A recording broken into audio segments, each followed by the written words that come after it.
Iran আর ইসরায়েলের সংঘাত আপাতত বন্ধ হয়েছে আলহামদুলিল্লাহ। তবে সত্যি বন্ধ হয়েছে কিনা সেটা বলা মুশকিল। এই ভিডিও রেকর্ড করার টাইম পর্যন্ত ইরানের সর্বোচ্চ ধর্মীয় নেতা বা সুপ্রিম লিডার আলী খামেনি এই যুদ্ধবিরতি অনুমোদন করেননি। একে অন্যকে আক্রমণ করা একেবারে পুরোপুরি থামেনি, কিন্তু ট্রাম্প নিজেই দুই পক্ষকেই দোষ দিছে যে সিজ ফায়ার ভাঙছে তারা, তাই না? এমনকি এটাও বলছে যে আবার যে কোনো মুহূর্তে সংঘাত শুরু হইতে পারে, কিছুক্ষণ আগের খবর। তবে যে সংঘাত শুরু হয়েছিল 12 দিন ধরে যে সংঘাত চলছে সেটা একেবারেই স্তীমিত হয়ে গেছে। যেহেতু এইখানে কোনো আত্মসমর্পণ ঘটেনি, তাই কে জিতছে আর কে হারছে এটা পরিষ্কার করে বলা মুশকিল। তবে আমাদের আজকে খুঁজে বের করতে হবে আসলে কে জিতেছে বা আসলে কে হারিছে। আসেন আমরা এটা খুঁজে দেখি আজকে। প্রথম কথা হইতেছে, ইসরায়েল একা পারে না ইরানের সাথে লড়তে। তারা জর্ডান সাপোর্ট করছে, সৌদি আরব তার এয়ার স্পেস ব্যবহার করতে দিচ্ছে। মুসলমান দেশ দেখছেন কেমনে পারে, আর পারবি না কেন? হাসিনাও তো মোদিরে মারা দেয়, তাই না? ফ্রান্স, ইউকে, জার্মানি সাপোর্ট দিছে, ডিপ্লোম্যাটিক সাপোর্ট। নেতানিয়াহু ফ্রান্স আর ইউকের কাছে সাহায্য চাইছিল যেন তারা ইরানের মিসাইলকে আটকায়। ওরা অবশ্যই এটা যায়নি, করেনি। শেষ পর্যন্ত ইসরায়েলকে তার বাপ আমেরিকাকে ডাকতে হয়েছে। বাপ আইসা বলছে বাংকার ব্লাস্টার মাইরা পারমাণবিক স্থাপনা ধ্বংস করব। বোমার বিমান পাঠাইছে, 38 ঘন্টা ফ্লাই করিয়া গেছে, মারছে ওখানে বোমা। এখন আমেরিকান হুয়ান দ্বারাই বলে কিছুই হয় নাই পারমাণবিক স্থাপনায়। বুঝেছেন তো কি বালটা মারল আমেরিকা। এই যে দি টাইমস, এটা কিন্তু ওই যে টাইমস পত্রিকা না, ওই যে ম্যাগাজিন না, এটা টাইমস হচ্ছে পত্রিকা। এটা গত বছর একটা আর্টিকেল লিখেছিল, খুব গুরুত্বপূর্ণ আর্টিকেল। এটা কলে ফ্রি পাওয়া যায় না, তাই দেখাইতেছি। উনি বলেছিল যে ইসরায়েলের নিরাপত্তা ইস্যুতে নিজের সিদ্ধান্ত নিজে নেওয়ার ক্ষমতা নাই। তাহলে ওই দেশের সার্বভৌমত্ব আছে বলেন? কারণ তাকে নির্ভর করতে হয় অনেকগুলো দেশের উপরে, একটা দেশের উপরে না, একটা না। তাই সে নিজে তার নিজের সিদ্ধান্ত নিতে পারে না, নিজে অ্যাক্ট করতে পারে না। তাই হয়েছে এবার এই লড়াই ইসরায়েলের অসংখ্য দুর্বলতা ধরা পড়েছে। সে আসলে ইরানের কাছে হাইরা গেছে, গোহারা হারছে। তো কি কি দুর্বলতা ধরা পড়েছে আসেন সেটা দেখি। ড্রোন সোয়ার্মের বিরুদ্ধে ইসরায়েলের কোনো সক্ষমতা নাই। এখন আপনারা কইবেন যে সোয়ার্ম জিনিসটা কি? সোয়ার্ম হইতেছে একসাথে অসংখ্য ছোট ছোট ড্রোন বা রোবটের ঝাঁকে ঝাঁকে সমন্বিত এবং সম্মিলিত আক্রমণ। আপনারা দেখেছেন না, অসংখ্য আগুনের গোলা ছুটে যাইতেছে ইরানের দিকে, আশেপাশের দেশ থেকে সেইগুলো দেখে নাচানাচি করিচ্ছে মানুষজন। হ্যাঁ, খুব মজা লাগছে গলে, তাই না? আপনাদেরও মজা লাগছে। মানে ইসরায়েল যে মারা খাইতেছে এটা দেখা যায় কত আনন্দের, সেটা আপনারাও জানেন, আমিও আনন্দ পাইছি। এই সোয়ার্মের মূল বৈশিষ্ট্য হচ্ছে সংখ্যায় অনেক, হাজারে হাজারে। এরা আবার একটা আর একটার সাথে ওয়্যারলেস নেটওয়ার্কের মাধ্যমে যোগাযোগ করে, একে অন্যের অবস্থান সম্পর্কে তথ্য আদান প্রদান করে। প্রতিপক্ষের প্রতিক্রিয়া মানে ইসরায়েল কি করবে সেটা দেখে পুরা ঝাঁকের গতিপথ বা কৌশল পরিবর্তন করতে পারে, এমনকি লক্ষ্য বদলাইতে পারে। এবং এটার কোনো একক কেন্দ্রীয় নিয়ন্ত্রণ থাকে না, কিন্তু এটা অ্যালগোরিদমের দিয়ে কাজ করে। ফলে কোনো একটা ড্রোন যদি ধ্বংস হয়ে যায় বা কয়েকটা যদি ধ্বংস হয়ে যায়, পুরা সোয়ার্ম এটা অক্ষত থাকে, পুরা ঝাঁক এক জায়গায় আক্রমণ করে।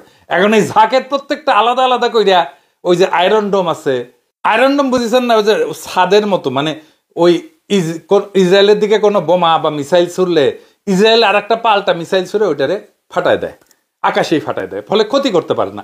ওইটারে কয় আয়রন ডোম, মানে আকাশে একটা লোহার ছাদের মতো করিছে আর কি, ভার্চুয়ালি।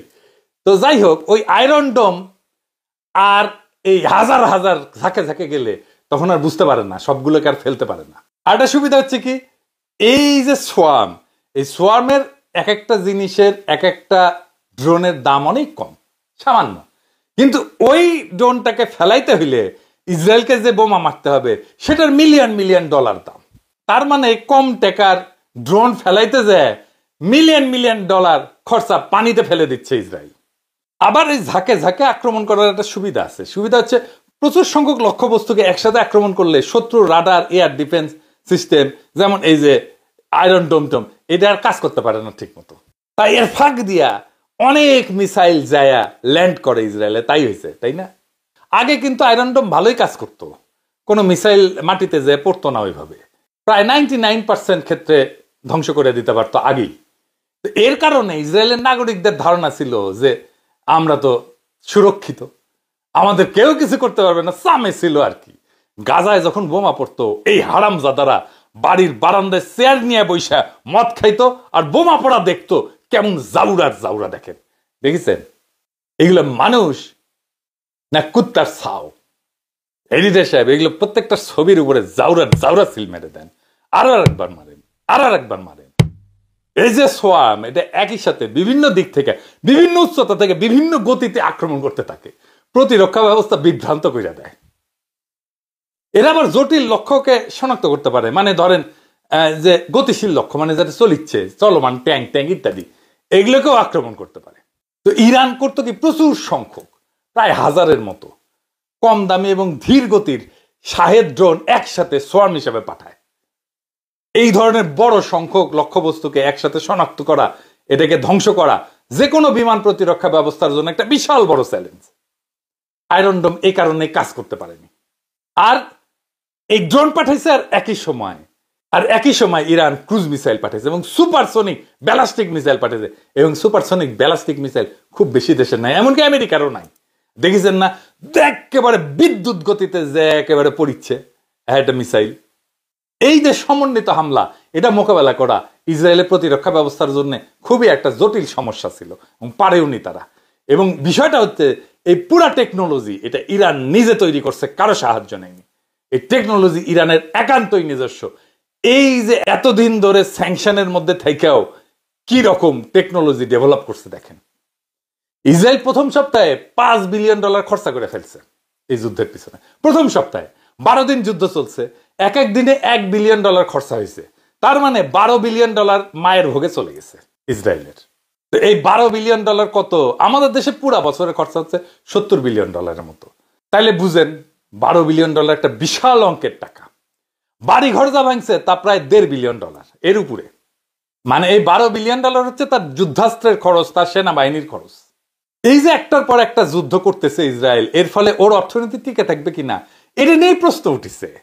দেখেন, গত বছর আগস্ট মাসে অর্থনীতিবিদরা বলছিল যে ইসরায়েলের অর্থনীতি কুতাইতেছে, যুদ্ধ বন্ধ হইলে উপকার হবে ইসরায়েলের। তার মধ্যে আর একটা যুদ্ধের মধ্যে জড়িয়েছে, বড় যুদ্ধ। তো এখন কইতে পারেন যে দাদা, ইরানের কত ক্ষতি হয়েছে? ইরানের 200 মিলিয়ন ক্ষতি হয়েছে প্রত্যেক দিন। তার মানে 12 দিনে 2400 মিলিয়ন, সব মিলিয়ে $2.5 বিলিয়ন মতো। একদিকে 12 বিলিয়ন আর একদিকে 2.5 বিলিয়ন। কার বেশি খরচা হয়েছে? এর মধ্যে যেটা হয়েছে সেটা ভীতি ইসরায়েলের। একটু পর পর সাইরেনের শব্দ, এটা নিয়ে ইসরায়েলের নাগরিকেরা, সাইরেনের শব্দ হয়েছে আর ওই যে প্রতিরক্ষা ব্যবস্থার মধ্যে ওই যে বাংকারে যায় ঢুকতে হয়েছে, ট্রমাটাইজ হয়ে গেছে ওরা সবাই। দেখেছেন? তারপরে পলাইছে সবাই দেশ থেকে। ইসরায়েলে যারা আছে তাদের দ্বৈত নাগরিকত্ব, বিভিন্ন দেশে, নানা দেশ থেকে আসছে। ইউরোপের প্রত্যেকটা দেশ থেকে গেছে, রাশিয়া থেকে গেছে, আমেরিকা থেকে গেছে। ওদের আমেরিকানও সিটিজেনশিপ আছে, ইসরায়েলেরও সিটিজেনশিপ আছে। কে এখন সাদে বইসা একটা যুদ্ধের মধ্যে যায় সারাক্ষণ সাইরেন বাজবে আর বাংকারের মধ্যে ঢুকতে হবে? কে যাবে এখানে? কেউ যাবে না। যারা ফিরে আসছে তারা কেউ আর ফিরে যাবে না। এর মধ্যে একটা দল দেখেন গ্রিসে ওরা নামিছে, আর গ্রিসের লোকেরা প্যালেস্টাইনের জন্য মিছিল করিচ্ছে ওদের সামনে। দেখেছেন? সব জায়গায় এরা ঘৃণা পাচ্ছে ইসরায়েলের নাগরিকরা। ইসরায়েলের নাগরিকদের মনে তীব্র ভয়ের আতঙ্ক ভর করছে। এ কারণেই প্রথম ইসরায়েলের মাটিতে ভয়াবহ বোমা হামলা হয়েছে, একদম ভেঙে চুরে শেষ। আমেরিকা তো যুদ্ধবিরতির জন্য একবার রাশাক বলে, আরেকবার চীনকে বলে, হাতে পায়ে ধরিছে রীতিমতো। ইরানের রাষ্ট্রীয় টেলিভিশন চ্যানেল IRINN এটা দাবি করেছে যে ট্রাম্প কাতারে মার্কিন ঘাঁটিতে ইরানের হামলার পর যুদ্ধবিরতির জন্য মিনতি করেছে। কেন করেছে? ইন্টারেস্টিং ব্যাপার। সেটা হইতেছে হরমুজ প্রণালী। হরমুজ প্রণালী সে বন্ধ করে দেবে বলছে। এখন হরমুজ প্রণালী কি? হরমুজ প্রণালী হইতেছে এমন একটা চিকন একটা সমুদ্র পথ যেখান দিয়ে প্রত্যেক দিন প্রায় 20 থেকে 30 মিলিয়ন ব্যারেল অপরিশোধিত তেল এই প্রণালী দিয়ে সারা দুনিয়াতে আসে। সমুদ্র পথে যত তেল রপ্তানি হয় তার 20%-এর বেশি এইটা প্রত্যেক দিন। তো এই রুট ব্যবহার করে তেল রপ্তানি করে অনেকগুলো দেশ, কিন্তু যেমন সৌদি আরব করে, ইরান তো নিজে করে, ইরাক করে, কুয়েত করে, আরব আমিরাত করে, কাতার করে। আর এটা যাইতে হয় ইরানের পাশ দিয়ে। তো ইরান এটা বন্ধ করে দিতে পারে, বেশি দূর না, 3 কিলোমিটার বন্ধ করে দিলে পুরা শেষ, আর কোনো জাহাজ যাইতে পারবে না। যদি এই প্রণালীতে সাময়িকভাবে বন্ধ করে দেয় তাহলে গোটা পৃথিবী অন্ধকার হয়ে যাবে, জ্বালানি তেলের বাজারে আগুন লেগে যাবে। এই ভয়ে ট্রাম্প এরে ধরে ওরে ধরে এবং এই হরমুজ প্রণালী আগেও বন্ধ করেছিল ইরান, আবারও বন্ধ করে দিতে পারে। ইরানের হাতে অস্ত্র বেশি, ইরানের সাহস বেশি। ইরান এইভাবে হরমুজ প্রণালী অবরোধ করতে পারে এবং এর মধ্যে দিয়া ইরানের শক্তি বুঝে গেল পুরা দেশ। আর ইসরায়েলের কোথায় কোথায় দুর্বলতা সেটাও বুঝে গেল এবং এখন আমরা জানি ওর কোন কোন জায়গায় ব্যথা। এডিটর সাহেব, ওই গানটা এখন হবে। ইরান আর কি করছে? ইরান জাতিসংঘের পারমাণবিক কর্মসূচি, যেটা আন্তর্জাতিক পারমাণবিক শক্তি সংস্থা IAEA, international atomic energy agency, যেটা সমস্ত পারমাণবিক কর্মসূচির দেখভাল করে, তার সাথে সমস্ত সম্পর্ক ছিন্ন করছে। তার মানে সে বিনা বাধায় তার পারমাণবিক কর্মসূচি চালায় যাবে, পারমাণবিক বোমা বানায় ফেলবে। ইসরায়েল চাইছিল তার পারমাণবিক কর্মসূচি বন্ধ করতে, উল্টা ইরান পারমাণবিক বোমা বানায় ফেলতেছে। বীরের মতো মাথা উঁচু করে লড়াই করছে ইরান। দুনিয়ার সব হিসাব নিকাশ পাল্টে দিছে ইরান। ইরানের হাতে পারমাণবিক বোমা আসা মানে মধ্যপ্রাচ্যের শক্তির ভারসাম্য বদলায় যাওয়া। আর এই যুদ্ধে ইসরায়েলের পতনের শুরু। ইসরায়েল আর থাকবে না। কার বাপের ধন সাপে খাইছে যে বোমা পড়বে আর সেখানে থাকতে আসবে? এগুলো ভীতু তো। যারা ভাগছে ইসরায়েল থেকে, ইসরায়েলের নাগরিক, তারা জিন্দেগিতে আর ইসরায়েলিতে ফিরে আসবে না। সো জো ভাগা ওই সিকান্দার। আর এখন থেকে নেতানিয়াহুর ব্লাস্টার মারবে আশেপাশের সবাই, কারণ ইসরায়েলের দৌড় কত দূর সেটা বুঝে গেছে সবাই। মারা দুইজনই খাইছে, হারিছে দুইজন, ইসরায়েল হারিছে, আমেরিকাও হারিছে। এখন এই দুইজন করিচ্ছে কি, গলা জড়াজড়ি করে গান গাইছে। কি গান? হেমন্ত সঙ্গীত গাইছে। আঙ্গারে সেকুলার মুক্ত মনা প্রগতিশীলরা, হিন্দুত্ববাদীরা সাপোর্ট করেছিল, ওরা সায়নাট নিয়ে যায় দুইজনে গান শিখে দিল নি, ভালো হইলেনি। কি গান গাইছে? দুইজন মিলে গলা জড়াজড়ি করিয়া ওই নেতানিয়াহু আর ট্রাম্প শোনানো লাগবে। আজ শুনে গলা পরিষ্কার করে নি। হ্যাঁ, ওই গাচ্ছে, আমায় প্রশ্ন করে নীল ধ্রুব তারা, আর কত কাল মোরা খাবো পুটু মারা, খাবো পুটু মারা।